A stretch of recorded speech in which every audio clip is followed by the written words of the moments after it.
Welcome to The Power of Now What, a podcast on overcoming the various challenges and problems that arise whilst on the spiritual journey, whilst on the spiritual path, whilst engaged in a discipline or practice such as meditation, and even post-awakening and post-enlightenment itself. This is episode 4 on intimate and romantic relationships, alternatively titled, How Can I Stay Present When My Partner is Doing My Head In? I'd like to speak a little on intimate and romantic relationships because they cause an enormous amount of suffering. I don't know why I'm laughing. I shouldn't really laugh at that because my definition of a problem is anything that causes suffering. And although we do laugh about it, we shouldn't discount the suffering that is caused through and by intimate romantic relationships, by love itself. Love hurts, as we say. The one thing that shouldn't hurt ends up hurting us the most. Ugh, man, what a bind we find ourselves in as human beings, eh? The one thing that should provide us peace, love, joy, and happiness ends up causing us the most suffering of all. So I'd like to speak on what the standard approach to love and intimate romantic relationships is, how the spiritual path and spiritual journey promises to overcome and to resolve some of the issues that arise within relationship, and then speak to what are some of the common problems that are presented as a result of trying to use the spiritual path as a method of improving your romantic relationships. So, are relationships a problem? Well, so my definition of problem is anything that causes suffering. And there are 3 types of suffering that are associated with a relationship. 1, trying to find a partner in the first place. That's the cause of an enormous amount of frustration and stress in people. The problems and difficulties that arise during a relationship, that causes people no end of issue and stress and worry, anxiety, resentment, guilt, everything like that. And then the inevitable suffering and pain that happens if a relationship breaks down for whatever reason. People decide to go their own separate ways. It just doesn't work out. Maybe something a bit more dramatic. Somebody cheats on somebody. There's a more dramatic breakdown. And sadly, the grief that arises as a result of losing your intimate partner, as a result of losing a life partner or somebody that you're intimate with. So the standard approach, how relationships tend to play out, is that when you're younger, at a time when you are at your most self-conscious and utterly vulnerable, you become aware that you are attracted to certain individuals, most commonly individuals of the opposite sex. And at a time when you are so painfully self-aware that you can barely function, you either begin making advances to get involved with somebody else, or you make attempts to try and become attractive enough that somebody else will make advances towards you. And there's a huge amount of turmoil and problems that arise as a result of this. We go through all of these rejections, and we go through or sometimes you suffer the terrible misfortune of actually getting into a relationship when you're in your early teens. And that's like the worst case scenario. It was Oscar Wilde that said there are 2 tragedies in life. One is not getting what you want, and the other is getting it. In this instance, I think getting it is probably the worst option that could possibly happen. If you were rejected a lot when you were younger, take that as a blessing, genuinely. Now, what happens is, because of this difficulty and this turmoil, you start to think that there is something wrong with you, obviously. And Yeah, you don't recognize that this is just all part of the process and all part of the game. Um, a lot of people carry around this sort of this background core belief that for some reason they are not desirable, that they're not attractive. A lot of people are suffering with this unconsciously, unknowingly. Then we get older. Maybe you grow in confidence a little bit. Maybe the other areas of your life start to improve, and you eventually you decide that actually it would be quite nice to have a life partner, somebody to share your life with. I mean, after all, we're biologically conditioned to this. Biologically conditioned? No, we're biologically hardwired and we're socially conditioned on a biological level from the specifically very scientific biological level. They say we have this like strong reproductive urge. We have this strong primal desire to reproduce, and that's why it's there. And let's all forget all this silly nonsense about romanticism, because all it is a primal biological desire. Well, that's just one way that we protect our emotional body, really. But hey, I guess there must be something to it because you feel it in your body. Lust is the manifestation of this, and everyone struggles with that. We have a this biological drive, desire to get involved with people that we are attracted to. Socially, we're taught that this is the solution to happiness. This is why you don't feel happy, is because what you need is a partner. And there's all these movies and books and songs and everything that are related to finding a partner, because that is, you will finally be happy. And you see this all over social media as well, obviously, that you will be, the term happily married, that's what you're looking for. And so we're told that's the key, that's the solution. And then even on a sort of spiritual basis, where there's this background idea that's ingrained in our psyche of the idea of a soulmate, the idea that there is your partner is out there somewhere, the one that you are destined to be with is out there somewhere, and if only you could find them. So you set about trying to find them. The most common mistake that people have is, it's a very easy mistake to make. Everyone goes through this, where you have an image in your mind of the person that you're looking for. You have an idea of what they look like. You definitely have an idea of what their body looks like. You have an idea of how they're going to be, how they're going to act, how their life circumstances are going to be, what their job's going to be, what their personality is like. You begin to build up this picture in your mind of the person that you're looking for. And so you set about looking for this person, only to realize you can't find this person, obviously, because they don't exist. You made them up. And they say, like, looking for a needle in a haystack. Well, there's two issues with the looking for a needle in a haystack theory. One, how do you even know the needle's there in the first place? Maybe there isn't one. And two, in a haystack, I actually looked this up. There's between 100 and 200,000 strands of hay in a haystack. There are 7 billion people on planet Earth at last count. So good luck trying to find that person. So they don't exist. And these days we go on dating apps, and look on the subject of dating apps. A good worker doesn't blame their tools. Again, that's a Marshall McLuhan concept. The problem isn't the app.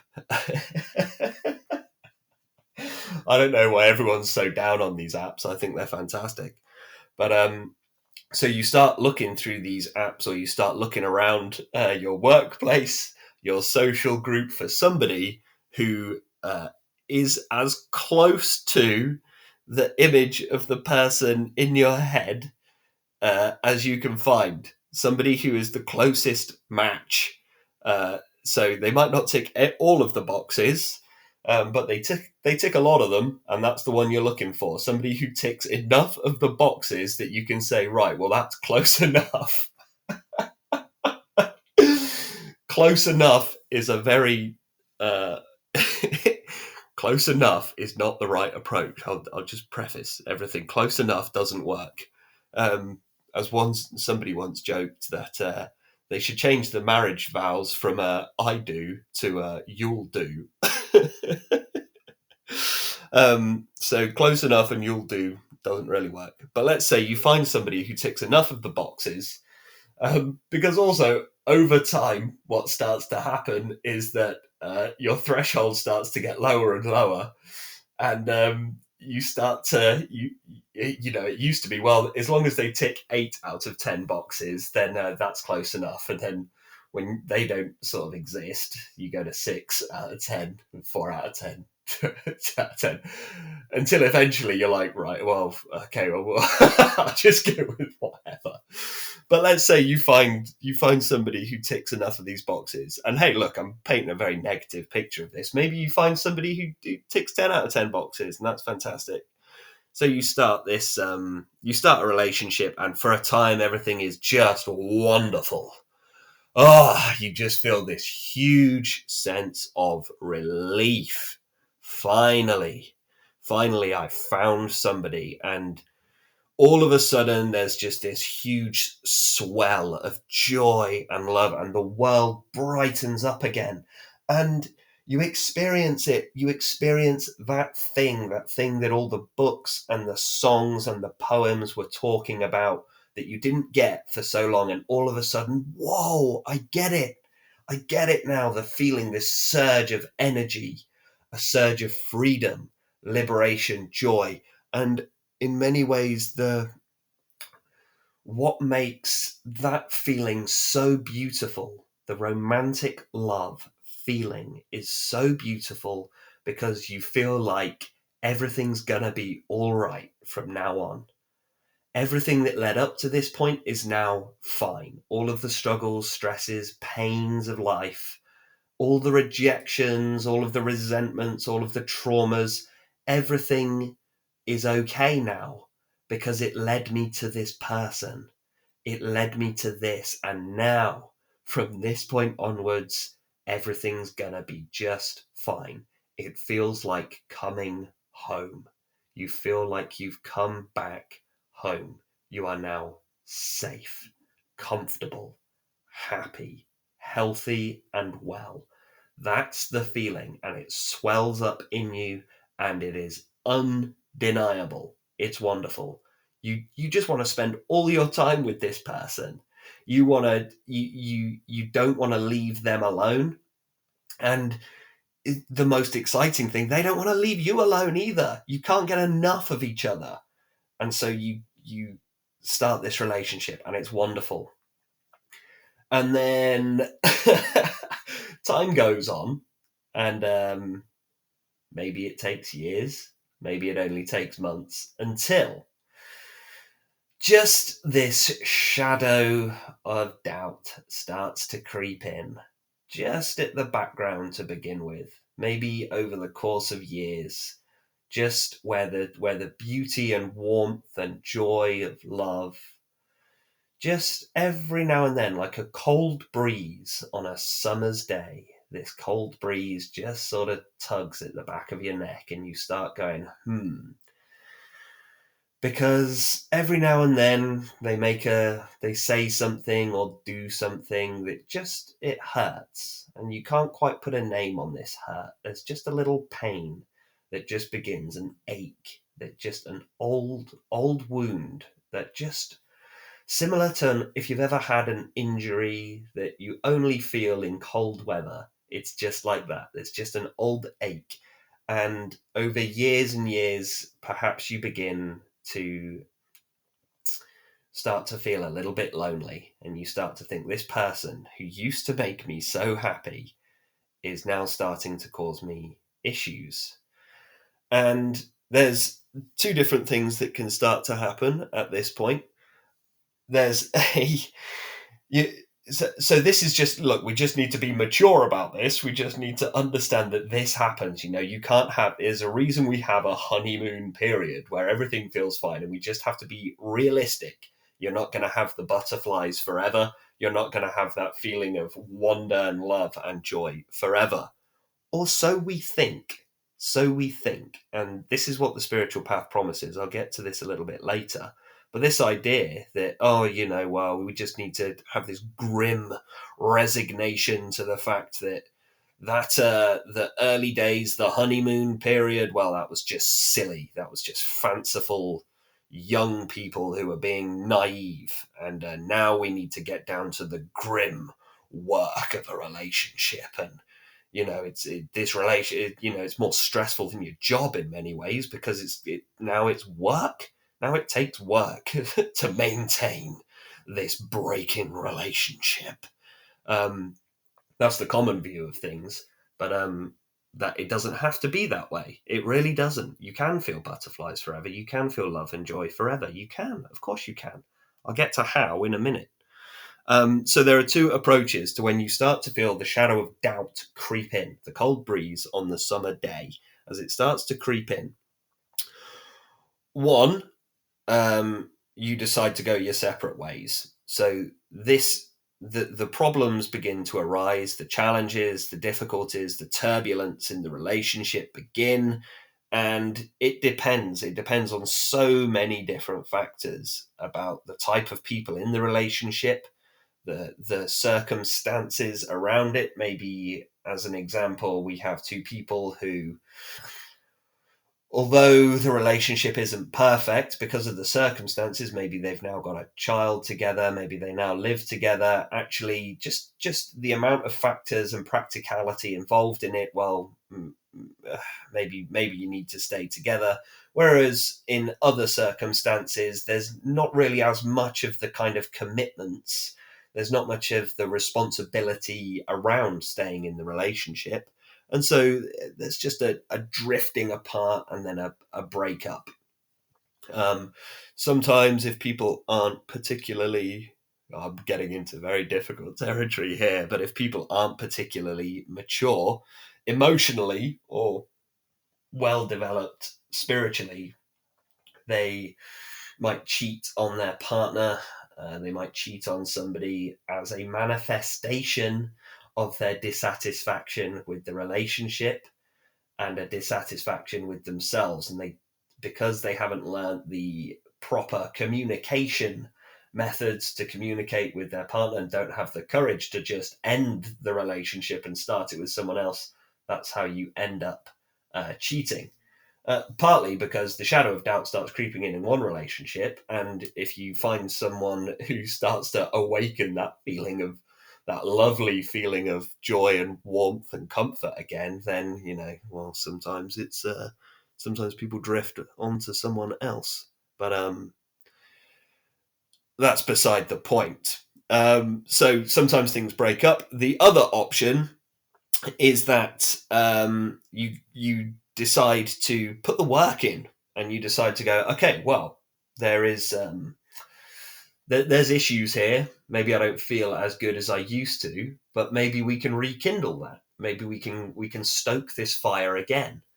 And it's a beautiful thing. That really is a wonderful, beautiful thing when it happens. It's people saying, you know what, let's we're in this together, and there's enough love here to keep this going, to keep stoking the fire, regardless of the work that it takes. And there is a sense of, for better or worse, there's a reason the wedding vows are the way that they are, and there's been a lot of criticism of marriage, and there's been a lot of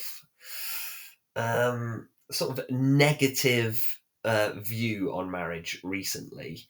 But let's not throw the baby out with the bathwater. There must be a reason, as it's such an ancient tradition. We don't keep doing things unless they're, human beings are smart.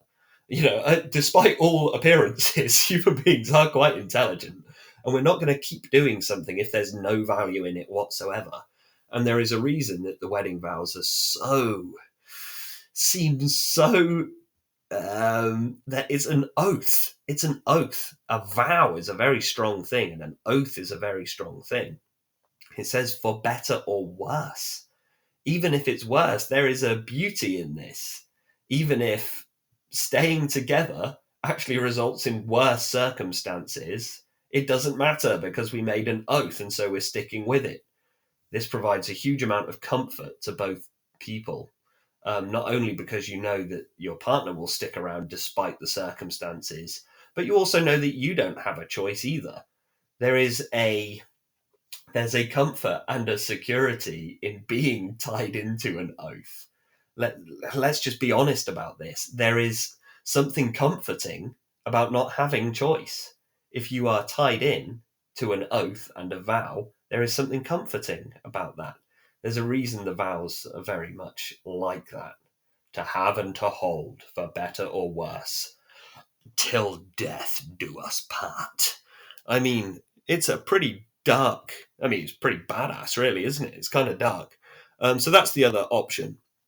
And that's not to say that marriages always work out. Sometimes then they break up, or somebody is terribly rude and decides to die, and so death does do you part. And then you have to deal with the grief of that. You have to deal with the grief of your loved one departing this earth, shedding off this mortal coil, and that is the cause of an immense amount of suffering and sorrow and grief when your life partner is no longer here, not just because of a breakup, but they've passed away.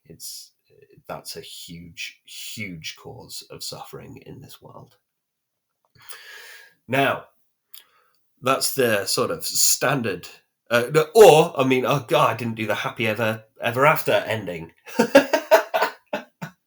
I didn't talk about the good ending.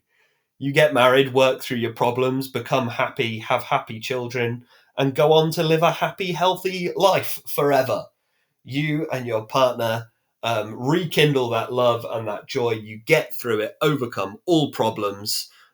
Despite everything, you stick it out and you live happily into old age. And you even have the good fortune of passing away together on the same day, leaving behind kids, grandkids, great-grandkids who are all happy and healthy and loved and well. That's the good ending. I'm told that does happen. I've yet to see it. Sorry. It does happen. It does happen. So that is our general understanding of relationships and the romantic path. Now, I want to run that clock all the way back to the beginning, and I'm going to suggest a different model for what is actually going on here from the spiritual perspective. And when we're understanding this, it is just as a little exercise right here, right now, just with me right here, just breathing nice and deep in through the nose, out through the mouth, and a sense of emptying the mind of all conceptions, all concepts, all beliefs, all ideas, everything that you've come to understand about your biology, about the world, about the opposite sex or whoever it is that you're attracted to. Just forget everything, forget all concepts, all understanding.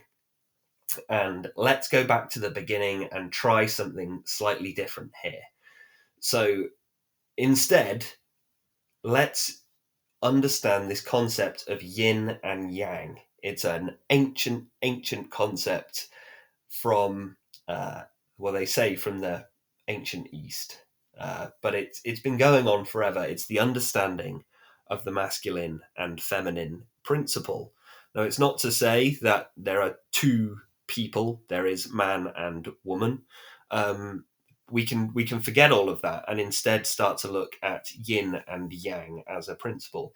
Yin is the feminine principle, and yang is the masculine principle. Now, you are infinite universal consciousness. And infinite universal consciousness is not subject to the constraint of yin and yang. It isn't interested in that. Your consciousness itself has no masculine or feminine principle to it whatsoever. Your consciousness, your awareness, the clear, pure, open, conscious awareness, which is the background of your entire life, actually doesn't have any desire, doesn't have any lust, doesn't need any partners, is perfectly happy as is, and actually is love itself, and so is not subjected to either yin or yang. In order for infinite universal consciousness to have an experience of itself, in order to have an experience of life, it must condense itself down into an individual, finite, separate, temporary mind, an individual, separate, temporary body.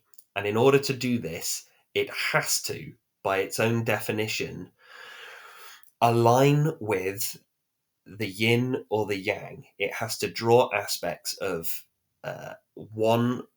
I don't want to say one or the other, because we often have elements of both, but we tend to align more from one way or another. And I believe that the reason we cry so much when we're born is because we are separating ourselves out from the peace, the bliss, and the joy of the unmanifested state.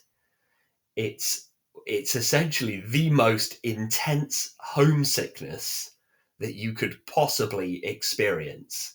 That's why we cry so much when we're born. At the moment we're born, we are crying our eyes out. And I believe it's because on the deepest fundamental level, we have an intuition that we are being separated from the infinite universal consciousness. And in order to do that, in order to manifest physically, we've had to do that. So, I mean, even on the biological, scientific perspective, when you're still in the womb, they say it's a very peaceful state, and we like things like background ambient noise because it reminds us of the womb. Totally comfortable, warm, safe, fed, cared for. You don't even have to do anything. All you have to do is sit there and grow. It's like that's the scientific approach. But on a deep spiritual level, we could say that before you were born, your soul was absorbed into the greater manifestation. Anyway, so you're born, and this is awful because now you're out in the world, and you have manifested as either a man or a woman, and as you grow, what happens is you become very aware, or you get this sense, I'm sure you felt it too, this sense that something is missing. It's a deep, deep background sense of lack. There is something missing from my life. And I remember this feeling from when I was a child, from when I was very young, of looking around and thinking, everything's fine. Why do I feel like something is missing? I ran through the checklist. I realized physically I'm all right. You know, obviously I'm not like perfect. I'm not like crazy athletic or strong or anything, but I was very aware that I wasn't sick. I wasn't ill. I seemed to be in good health. I seemed to have okay surroundings. I was looked after. I was cared for. I had a school and a safe village and food. I was, I realized that everything was, well, on paper, everything's okay. Why do I have a sense of lack?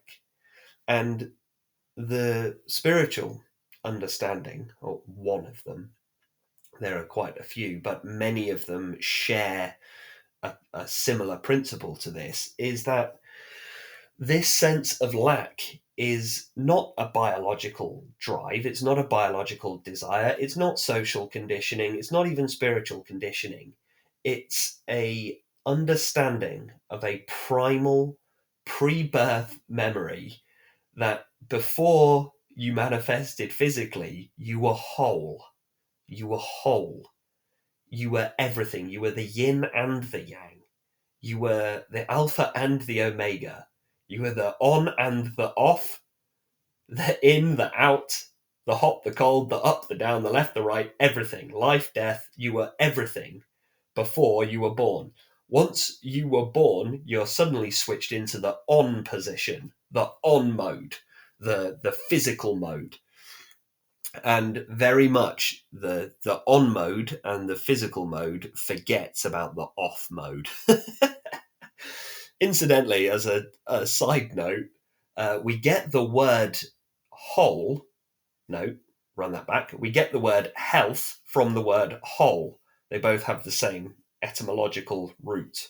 When we are healthy and enjoying health, what we're enjoying is a state of wholeness. So it is this background longing, this background yearning to return to source. That is the feeling of love sickness, the feeling of lack, the feeling of I miss the other. Do you ever have that sense? This is where we get the sense there must be a soulmate out there somewhere because I feel like I lack something. There is something missing. There must be a soulmate out there somewhere who can complete me, who can make me whole. There must be that person out there because that's going to satisfy this feeling of separation. And if you've ever had the experience, it's very similar. Let's say you have managed to find somebody that you love, a lover, and you spend the night together, and it's just the most amazing, wonderful experience.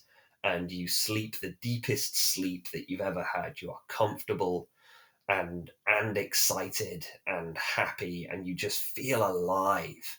And then the alarm clock goes off in the morning, and you have to leave. You have to leave your lover in bed, and you have to go to work. You have to go out into the cold and the rain and leave your lover in bed. And oh, it's a horrible feeling. Let's not discount that feeling or say it's childish or silly. It's not. It hurts. It's a tugging.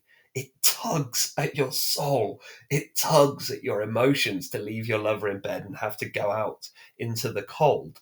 And that's the exact feeling of being born. That's why we cry. You have left the safety and comfort of the unmanifest, and now you have manifested physically and you are out. You are out into the cold. So the spiritual promise here, the spiritual promise of here is the juice, the one of the most attractive prospects of following a meditative path and achieving awakening and enlightenment is by recognizing your essential nature, by recognizing the truth of who you are and who you were before you were born, and you will be forever, is to resolve this sense of separation, to resolve this sense of lack, this deep shadow within you, the cold breeze on the summer day, to no longer experience that sense of lack. And the spiritual path, deep in meditation, you reconnect with the source, you go home to your lover. And once you've experienced it fully. This isn't on a physical level, biological level. You are reunited with your lover. Your soul mate was actually there the entire time. And surprise, surprise, you never left. You're already consciousness. You're already there. And there's so much in the meditative practice that is about disengaging from the content of your mind, disengaging even from your physical body, and returning to the source. By returning to the source, you are made whole. How many spiritual practices, religions, philosophies, doctrines all speak about being made whole, finding home, finding completion, feeling complete, feeling like this lack of meaning and this feeling of something missing has been removed. It's been filled up with God. It has been filled up with something that has come from somewhere else.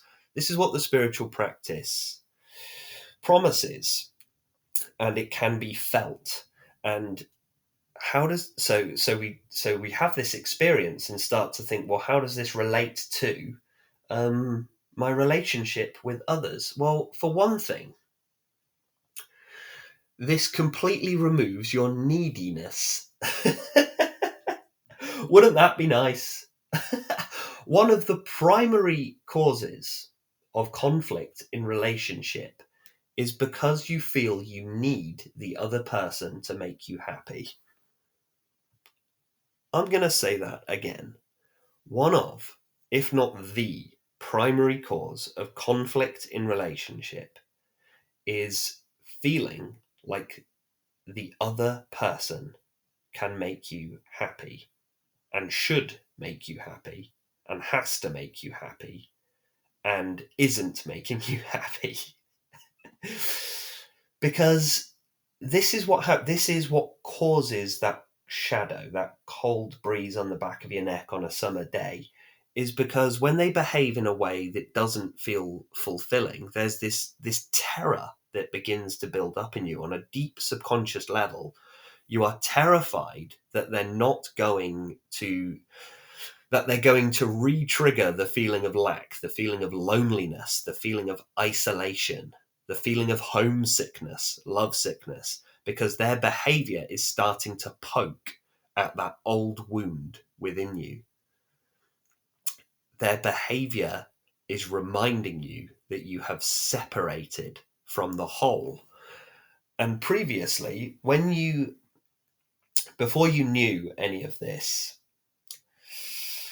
when you're in that relationship with someone, the reason that it fills you with that sense of being, the feeling of love and that feeling of joy and safety and comfort, what is actually happening there is that, so let's say you've manifested and you're particularly yin.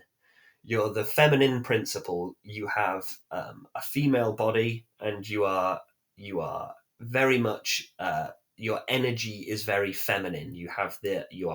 Your manifestation has physical manifestation is very yin, and you yearn for the yang. You yearn for the man. You yearn for the masculine principle to come in to your life and your body and your world. And when that physical manifestation of yang arrives in your life, you feel complete, because when you manifested as very yin, and so what you felt was missing was the yang. And suddenly that arrives, not within your physical body, well, maybe slightly, a piece of the yang might, but the yang arrives in your life, and that's why this feeling of love and joy and comfort arose within you, because you felt whole. The wholeness, your equal opposite energy was matched physically. And so when this being isn't acting in a way that you feel like they're going to leave again, you feel like they're going to go somewhere, it pokes at this old feeling of separation. In the spiritual path, you don't need that physical being in order to feel whole, because when you fall back into your consciousness, you are the yin and the yang together. It's balanced. You are the wholeness. You are the still single point in the middle around which the yin and the yang revolves. And so there's no more neediness. And I've used the manifestation of yin as an example there. It works the opposite way as well. The yang, the masculine principle, desperately searches for the yin, searches high and low, trying to find the beautiful yin. And this sense when you find the yin, that the search is over, and you can scoop her up. You can take hold of the yin and bring her close, and you will be entwined forever. Even if you just look at the act of lovemaking itself, it's an entwining. It's a coming together, quite literally. But when they act in a way that doesn't, that makes you feel like they're going to leave again, or doesn't feel like it matches the right energy, it's a poking of this wound. And again, if we simply bring ourselves back into the pure consciousness, you are the yin and the yang together, and this begins to manifest within you physically.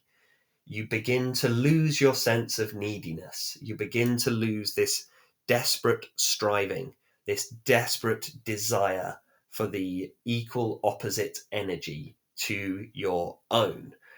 And if you're not needy, then so this is how we resolve that primary cause of conflict in relationship, because you no longer need the other person. It's lovely when they're around.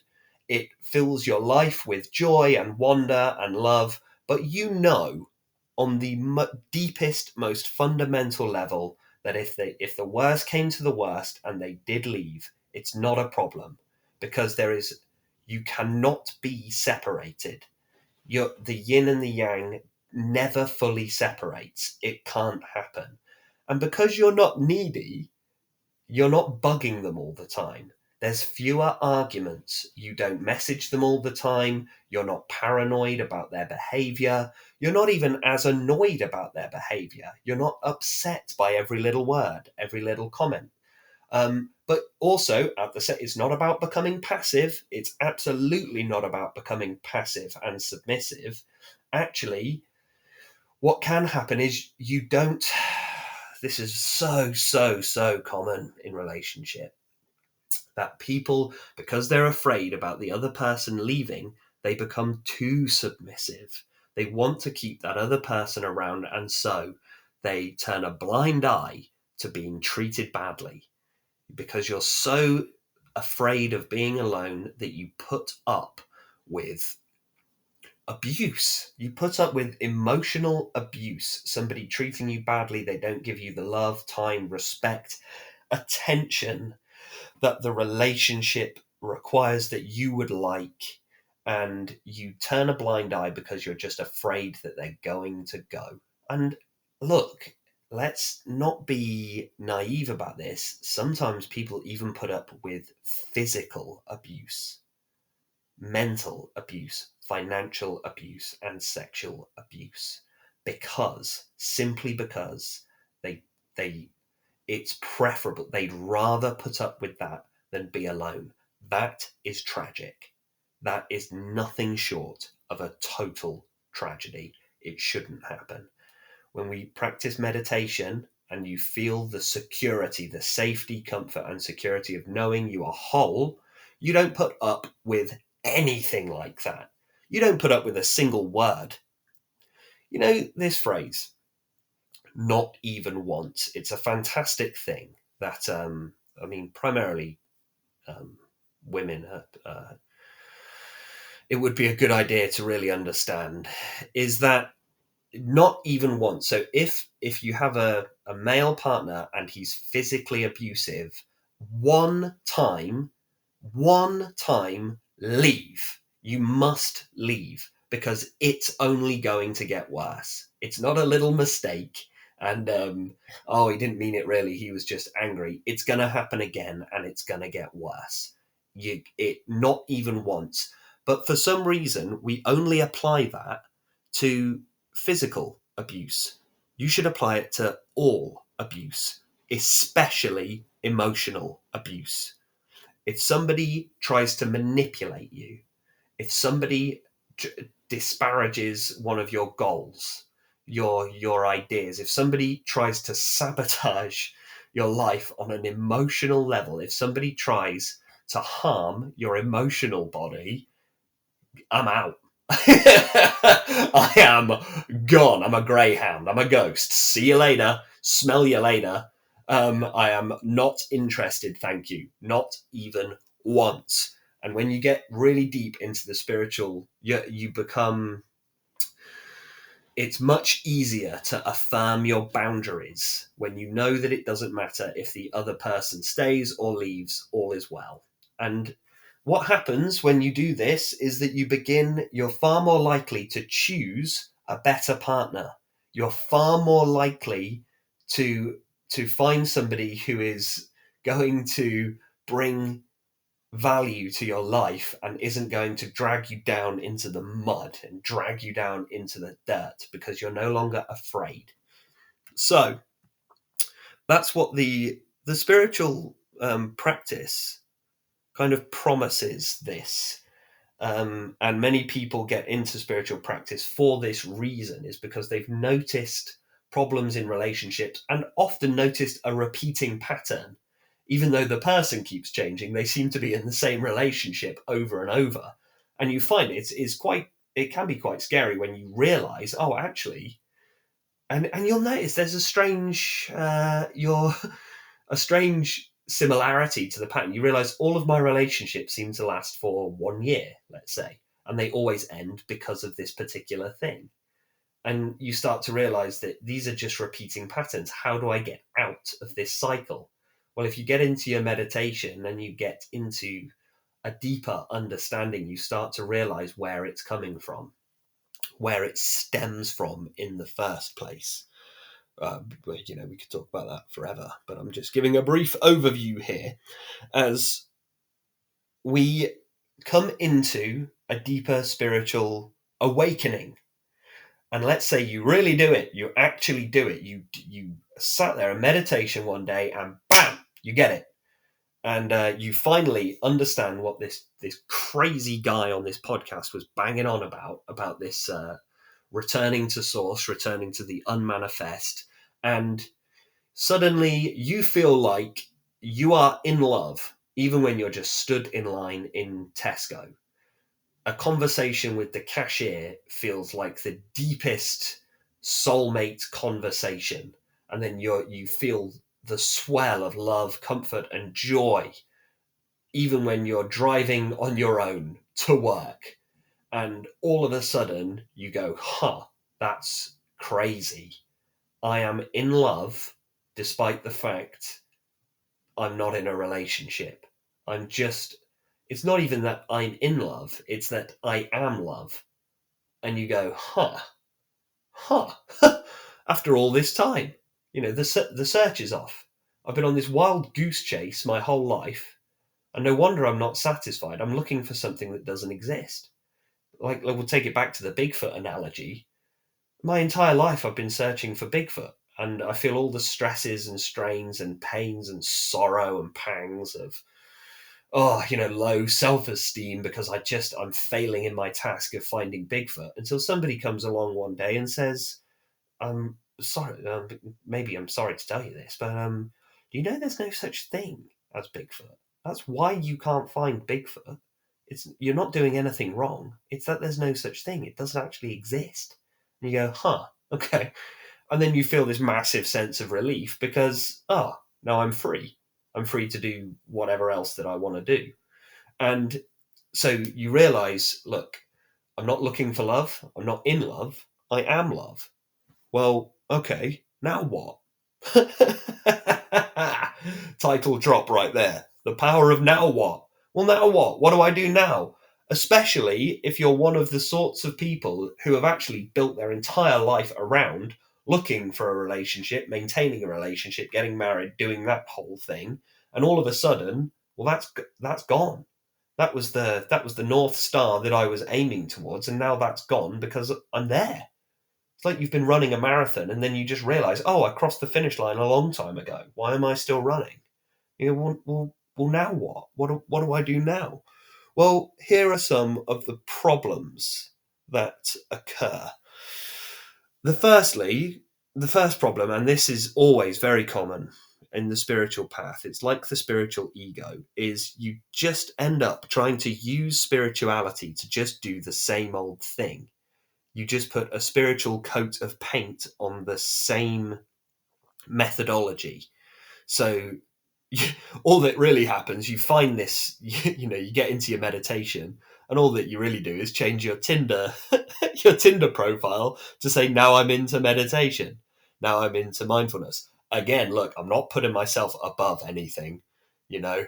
I do all of this. I've been through this entire process myself. I'm not trying to say I'm somehow I'm not trying to aggrandize myself and say, look, I'm above this whole process. Obviously, I'm still doing exactly the same thing. My Tinder profile's full of it. The meditation, spiritual side of things, because we just slap a spiritual coat of paint on the old methodology. And obviously, the first thing that blokes do when they start getting into spirituality is try and use it to get laid. And, let's just be honest about this. I mean, what do you think I'm doing right now? I mean, I'm joking. Relax.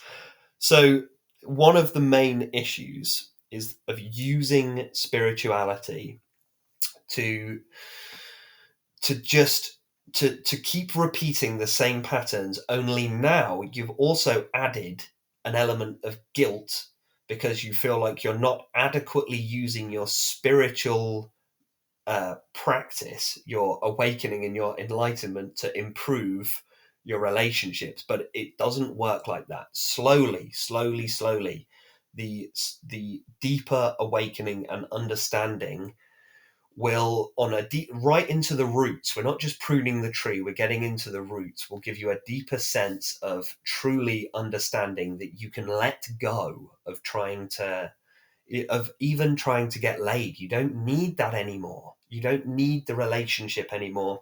You don't need the physical connection anymore. You might want it. There's no harm in that. There's still this background level of, there's a momentum and a desire. Obviously, we're going to want, certain things, and there's no harm in that. But on the roots are now more wholesome. In fact, I gotta say, the deeper into awakening that I've gotten, I used, you used to like scroll through Instagram and things like that and see. I'm going into me personally now, but you'd look through Instagram and be like, "Whoa, look at these girls!" Like, they're all in their gym selfies and stuff like that, and posting these pictures. And as a young man, looking at that and go, "Oh, yeah, awesome." God, that's, really igniting that sort of passion in me. And now the more I get into the the awakening, the spiritual path, I look at it and it actually makes me feel sad. I don't know why. It makes me feel kind of sad. I think, come on. I think you're better than that.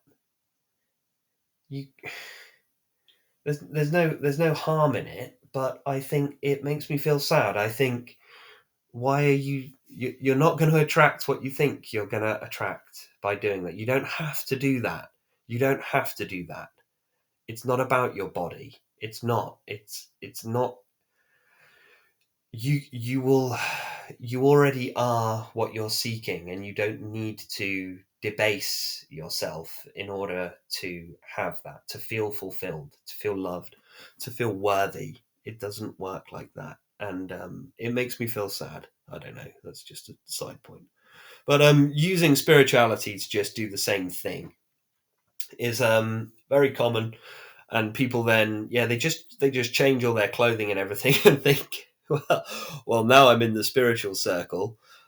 Maybe I'll find a spiritual person, and they can fulfill me. And that's just one of the problems.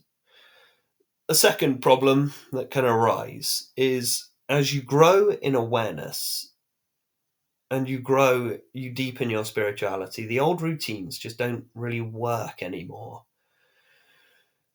So let's say you're in a relationship and you're getting deeper into this spiritual practice, and all of a sudden, because as you're already fulfilled, you don't need to do the activities that previously made you feel fulfilled. You don't need the attention of the partner so much anymore. You don't really need to go on these dates. You don't really need all the activities that you used to do. It begins to happen because you begin to see all of the routines, a lot of the things, a lot of the habits that you're doing in your life are actually there to relieve the discomfort and to relieve the pain and dissatisfaction that you usually feel. So now you know, I don't want to go down the pub on a Friday. I don't want to. I don't want to drink alcohol anymore because it's rubbish. I don't like the people down the pub. I don't like drinking this horrible stuff called alcohol. And it's the same with the the the relationship as well. You just start to realize these routines aren't working anymore because they're not fulfilling anything within you. And it causes a bit of a conflict because the old you is beginning to fall away and a new you is beginning to emerge. You imagine a butterfly emerging from a cocoon must be an incredibly painful process for the butterfly. The metamorphosis is painful, and then breaking out of the cocoon is painful for the butterfly. The same process sort of happens as you break free from the fetters, you break free from the chains of your old way of thinking. There's an element of pain, and there's a kind of conflict that occurs. But I would suggest here's how to overcome this. Just have some faith and confidence in yourself and have faith and confidence in this newfound sense of energy, this newfound sense of joy. Because partly what happens is as you grow in confidence, your behavior starts changing. And often your partner doesn't really like that very much because they're quite invested in the old you. Now, somebody who truly loves you, will continue to love you regardless of how you change. In the same way that we love a child regardless of the child's behavior, we love a child regardless of the phases and changes that the child goes through. We accept their changing, constant, transformative nature. And if somebody in your life truly loves you, they will continue to love and accept you even as you grow and develop into this new, confident, energized, spiritual person. Sometimes they won't. And you simply become aware that the other person doesn't love you, they love the idea that they have of you. And it does happen quite often because they start to realize that a lot of the time people realize, well, they can't control you anymore. They can't push the same buttons that they used to push. They can't use the same framework that they used to use in order to have some power in the relationship. It shouldn't really work like that in the first place, but it's very common. But as you begin to wake up and grow, they begin to lose this influence. Now, if it's a beautiful, wonderful, loving relationship, they will get on board with what you're doing and want to grow and change and experience and flourish in this new energy. And if they have to go, then they have to go. But if they can bear the light, if they can bear the warmth and love that is now radiating off of you, then it's going to grow and flourish into the most wonderful relationship. And that kind of brings us to the issue of what if I wake up and my partner doesn't? Do you need your partner to wake up? No, not really. You don't need your partner to awaken. Because it's also, it's maybe going to contradict what I just said, but just because you're changing doesn't mean anyone else has to change. This is definitely a post-awakening problem. As you begin to wake up, you want everyone else to wake up because you want everyone that you love in your life, you want them to experience this same thing that you're experiencing.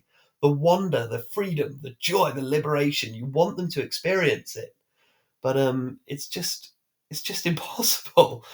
And where does that leave you? What if you wake up and your partner doesn't? Well, if you love someone, you accept them in whatever state that they're in.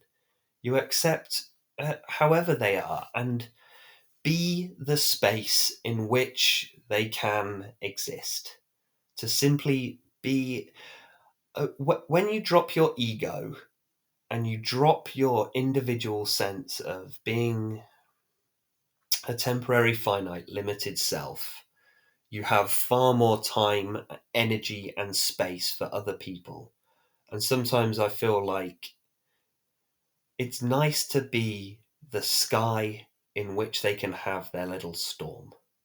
Let them play out their energy. You'll find that their energy now expands into the space that you have created. You can now listen for an infinite amount of time.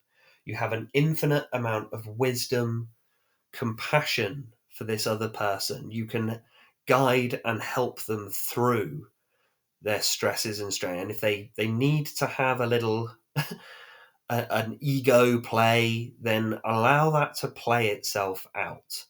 And just like with a storm is just tight, stored energy that needs to evaporate. I think this sometimes happens in relationships where one person wakes up, the other person that is then going to go through a period of conflict, perhaps inner conflict. And I think what's actually happening there is because they're around somebody who has woken up, or they're around somebody who is now very present and very conscious. Now they're free for all their own stored energies to rise up. They're being around somebody who is very awake and very conscious gives permission for your own traumas to come out. And sometimes they might go through a phase of pain and difficulty themselves.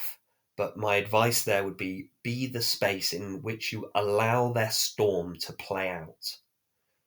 It's a very yin principle, this. Be the space, be the cool, be the calm, be the compassionate ocean. Yes, the waves can come and go. Yes, the storm can come and go, but the ocean always remains as it is. And just be still and know that all is well. Whatever is meant to be is what is meant to be. Come, go, up, down, left, right, alone, in a partnership, married, not married, kids, no kids. It's all part of the play, the space in which the storm arises. And you will find by accident, as you wake up and fall into this infinite open space of love and compassion and wonder, that you naturally begin to attract the right energy into your life. The right people begin to show up.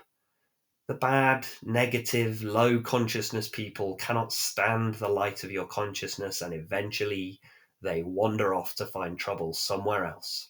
And instead, beautiful, wonderful, highly conscious people begin to gravitate towards your energy on their ancient principle of like attracts like. And your energy and joy gives permission for others to express their energy and joy. Your compassion gives permission for others to show compassion. Your love reminds others of the love that they are. Your love, your consciousness reminds others of their own original nature: peace, love, joy, fun, peace, ecstasy, bliss. If the more you can embody this true nature, the more you awaken it in others, and other people begin to appear friendlier, nicer, because you can see that you begin to see their true nature.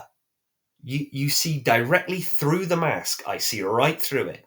I see right through all of your ego. You want to come to me and say, I'm this person. I have this. I have that. I have this belief. I have that belief. You're wrong and I'm right. And I have all of this and this is me. And I go, oh, come off it. You're not fooling me. Who are you really? Let's take the mask off, shall we? And you begin to see that everybody, and now a great thing in the street seems any human nod, where moves in strange democracy the million masks of God. That is a G.K. Chesterton poem. It's absolutely marvellous, wonderful.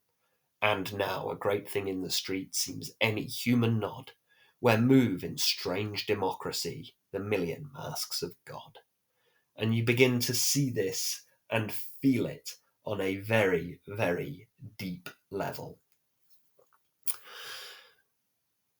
So the beauty, this is relationship as it should have been, without the stress and the pain. It's when you feel love, what is actually happening is you are reminded of your original nature and your original source. But remember, it's not the other person that triggers that.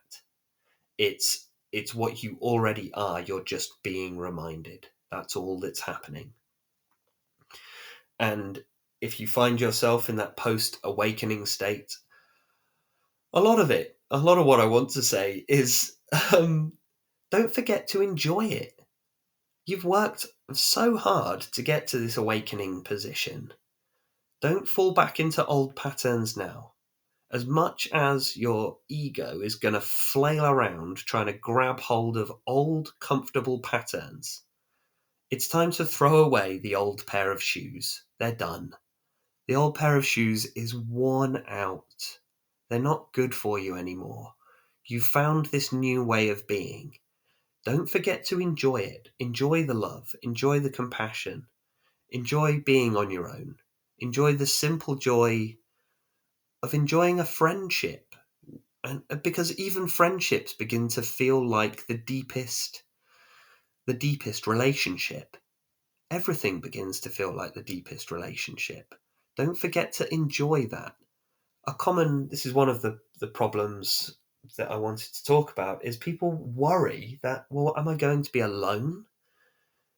People, when they start the spiritual practice, they have these ideas of people going off into caves or out into the forest or living like a monk and disappearing completely. I mean, there's a reason that a lot of monks and spiritual order priesthoods and everything have a vow of celibacy.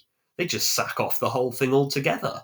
There must be a reason for that, isn't there? Like, what's that about? Why would God want you to be celibate? That must be a thing, right? And people have this worry of, well, if I get really into the spiritual path, is that what I'm going to have to do? Am I going to have to give up the promise, the idea of marriage? And I like the idea of marriage and kids. Am I going to just be alone and sat in a room meditating? No, of course not. Of course not. You are totally free to experience the fullness of life. The reason for the sort of celibacy and the aloneness aspect, it's a metaphor for relinquishing the usual egoic trappings of human life. That's what those vows are for. It's a metaphor for the relinquishing of desire in order to be closer to God. And now when you realize that you are the infinite universal consciousness, the desire falls away as a byproduct. We always get things the wrong way around. It's just the wrong way around. People think, well, if I stop doing all the things that I desire, then I'll become spiritual. It's the other way around. Get deep into the spiritual practice, and everything falls into place. All will be totally well. It's the cause of a huge amount of stress and frustration and anger and hatred, because I'm talking about the desire for relationship here. This is why the desire for relationship is such a problem and causes so much suffering, is because if you're alone and feel like you need another person, when you're in this unconscious state, you feel like you need somebody else to fulfill you. And then you go all through Tinder and Bumble and Hinge and go looking around and dating and everything, and you can't find someone. You start to feel fear, and the fear feels like anger, and the anger feels like hatred. And so there's a massive conflict and divide between men and women at the moment, a huge conflict and divide between the yin and the yang, because we're fighting each other because we're afraid of being alone. That's where it's coming from. That's why we argue. That's why we're constantly at each other's throats, is because we're afraid. Why don't you like me? That's all I can hear when I see all of the arguments relating to sex, gender, marriage, even pregnancy, everything, the whole thing. It's the boy yelling at the girl and the girl yelling at the boy. Why won't you love me? Why? If only, right? If only the opposite sex would just behave in the way that we want them to behave, then all would be well. There'd be no problems on Earth. Why won't they do it? Well, I got news for you. It just doesn't work like that. The yang chases the yin runs away from the yang, and we repeat this cycle ad infinitum. I'm sure you know the old ancient story of the maiden who truly desires this man. And this man truly lusts and desires the maiden. But due to the various social constraints of the time, due to their circumstance and their family life, they are forbidden. It is not allowed. And so she has to say no, and he has to control himself. And they both lay awake long nights thinking about the other one. And she is forbidden from allowing him in. And he must control his primal desires. And he is forbidden from pursuing her. And deep at night, they both think about what could be. What would life be like if I just had that other person in my life? And they go on like this for months, maybe years, utterly frustrated, utterly unsatisfied, feeling sorrow and indeed grief for what could have been. Until late one night comes a tap, tap, tap on her window. And it's him. And she says to hell with it, and opens the window wide, and in he comes. And both of them in that moment say, enough of this restraint, enough of trying to deny ourselves. And they say, no more to our social constraint. And she says yes, and he says yes. And they are entwined as one. And quite literally, they come together. And in that moment, the universe is fulfilled. In that moment, the universe comes together, the yin and the yang.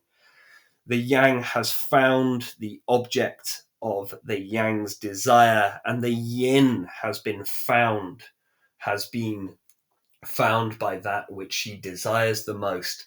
And both yin and yang, the alpha and omega, are resolved, and to hell with society. And in that moment, all is well, and both of them know They know the secret. They have finally figured out the secret of it all, that they were supposed to overcome the social constraint. They were supposed to cast off the trappings of the ego. They lose themselves within each other. They lose their individual sense of ego. They are no longer concerned with consequence. It doesn't matter. The yin enters the yang and the yang enters the yin. All is well. And they realize they are humanity. They are humanity. They are not subject to the rules of humanity. We are humanity. And in that coming together, in that final fulfillment of the yin and the yang, finally satisfied, new life is created. A new pinpoint around which the yin and the yang can resolve and carry on in this infinite play of the chase. New life is begun, and we have a new spark. And we have a new manifestation as the infinite universal consciousness is found within that moment and comes down, down, down, down, and begins to manifest as a single infinitesimal point, just a couple of cells coming together to realize new life being created in the physical manifest world. And this new being must forget all about. They are the infinite universal, yin and yang together, condensed into a single, separate, individual entity that must go out into the world and must suffer and feel lack and feel love and feel joy and feel sorrow and constantly wonder, why do I feel like I have left something behind? Why do I constantly feel like I have left a home that I must now search for my entire life? And even when I find it, I feel like something is missing. Well, I say go back. Go back, run the clock back to the moment before you were born and realize truly that all is well. That's episode 4. How to stay present when your partner is doing your head in. Thanks for listening. If you enjoy my meditations and my talks, please consider becoming a paid subscriber. It's only $2.99 a month. That's less than the price of a coffee these days. Please remember to hit follow. Please remember to give me a few stars. It all helps. And I'll leave polls and Q&As on this one. If you have a subject you'd like me to speak on particularly, please let me know. Again, thank you for listening. Take care, be well, and stay present.